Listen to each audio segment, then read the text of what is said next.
Right now, FreightWaves CEO Craig Fuller has an article out on FreightWaves.com entitled "The U.S. Economy Has a Leak and Freight is Getting Soaked." Joining me now is economist Anthony Smith with FreightWaves, and we're talking about, the GDP looks great, but that is not the sole predictor of what the freight market's looking like. That's correct. There are other things that we should be really focusing on besides GDP when we're talking about freight.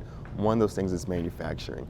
As we all know, the latest numbers for industrial production were not too good in last month's release, and something that came out earlier this week were results for the ISM Purchasing Managers Index. And then in this index, we see that they're at the lowest levels in roughly 2.5 years. And so this is something concerning and something that leads to actual tangible results within the manufacturing segment.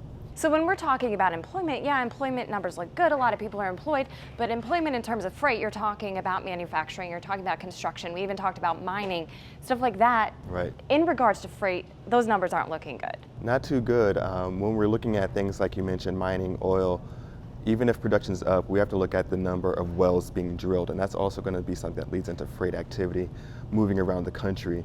Another thing that's going to really impact the employment numbers when we're looking at freight, especially when we consider how much activity there was in hiring in 2018. When we see that there's a decline in these manufacturing segments, that's also going to lead to a decline in hiring for freight drivers and employees within that industry as well. When are we really going to feel this decline? Or are we already feeling it right now?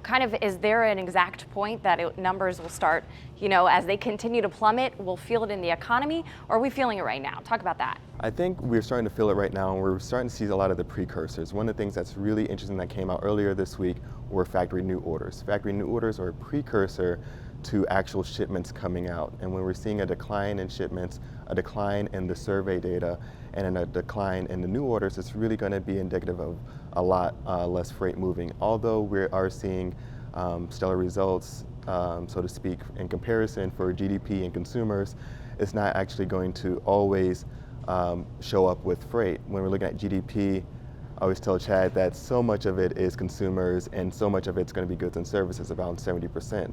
But out of that big chunk, a lot of that's services. And we're looking at services overall. Those services aren't going to translate to freight movement. Things like insurance and things like that aren't going to be moved on freight beds. So when we're looking at those, the remaining 30%, that's going to be goods that are moved around by freight. So that's an important segment to look at when we're looking at GDP.